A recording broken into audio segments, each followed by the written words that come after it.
Wow, what a week it's been. So it's week 5. I'm recording this a couple of days after week 5 because it's been a busy week. You would not believe this. I mean, after the upgrades, the van has been super. I've got the 8 kilowatt Fogstar battery, the 628 amp, no problems whatsoever. In fact, Fiona and Alba came over the other night. I think it was Thursday they came, and she sent me a photograph of a little hairdryer and said, "Can I use this?" And I went, "Yeah, no problem. Knock yourself out. I mean, we're going to get a microwave in the van. Come on." Um, got the diesel heater fitted, which is really nice. Keeps the van nice and warm and toasty. I've got it running now, and the main reason for that is the cost of propane bottles. Now, I know I could get an LPG refillable tank or a refillable bottle installed, but I looked into it and it seems that the LPG fill points are becoming fewer and fewer. So I might need to look into this and just see if it's feasible, because I really don't want to start putting an LPG refillable system in the van if it's not available as readily as propane bottles, for example.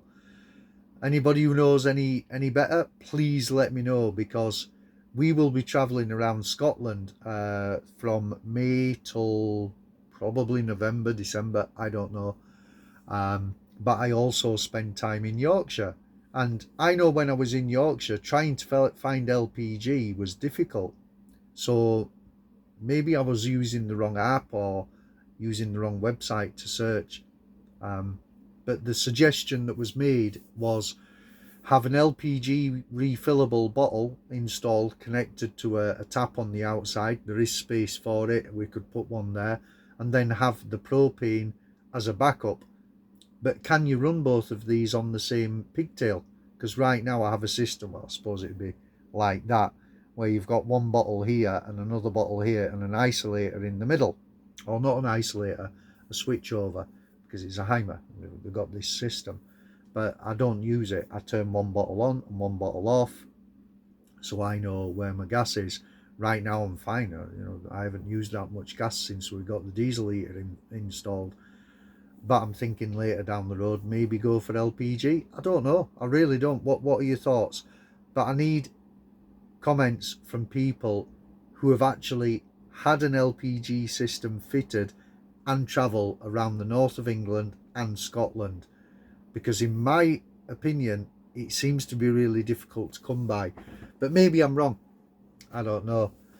Um, so yeah, on to the main update for this week. Oh my god, I was literally Thursday night driving down the motorway, just about to turn off. I think it was the M9 for Edinburgh Airport. Bang! And then the back end just dropped down, and I thought, oh, that's a blowout. I mean, in the millisecond it happened, it sounded like somebody had shot a gun, like at me. It was pretty terrifying. Luckily, I was on in the left-hand lane. I was only doing about 50, 55. I never really go above that. And pulled over. And, well, I say got it repaired. That was a challenge in itself. It was 2 hours. 2 hours waiting for a tow truck. And the company were like, well, could you get the spare out? Could you see if it's serviceable? And I just said, absolutely not. I am not turning my back on this motorway. So I went to the other side of the barrier. It was like mild. It wasn't cold, but it was starting to get cold after 2 hours. And the guy turned up, and it was really hard getting the spare out of the garage. Fully inflated, it actually won't come out. We had to let air out of the tyre just to get it out of the garage. The space was so tight. I was pushing it from the back, he was pulling it from the front, but we got it out. We got the spare on, which is good. And I went to a garage the next day, and I actually had two tyres fitted, both rears. I thought rather than just replace one, replace them both. Got Continental tyres, which are really good. Got a good price. Got the spare back in. But again, we had to let air out of the spare to get it in the garage. And I have the valve accessible from inside the van. So if I need to let more air out of it to get it out of the garage, if I have another blowout or I need another repair, then it's a little bit easier next time. All these things you learn from experience. Oh my God. And nobody was injured. Everything was good. It was a bit of a concern that I found a lot of oil on the offside, the right hand side front wheel arch, and on the back, more on the back. And we both looked under the van at the side of the road, bone dry. All the engine, the struts, suspension, everything bone dry.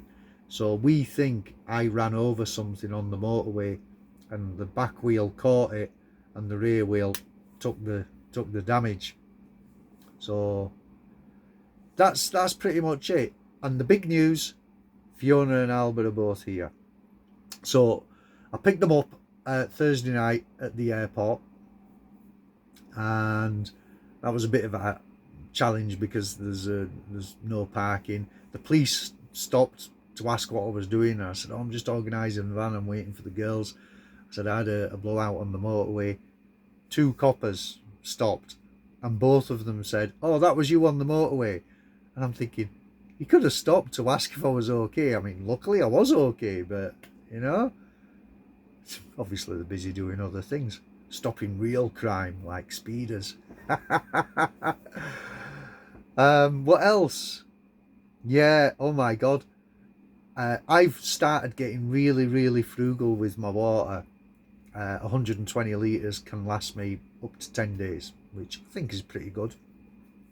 So that's what, 10-12 litres a day I'm using. Albert and Fiona came Thursday night. We are now Saturday morning. We ran out of water last night. All of it gone, not a drop. Not a drop. How did 2 women go through that much water? Now, I have used it. I've had a wash. I had a very quick shower. And I've done some washing up. 120 litres, guys.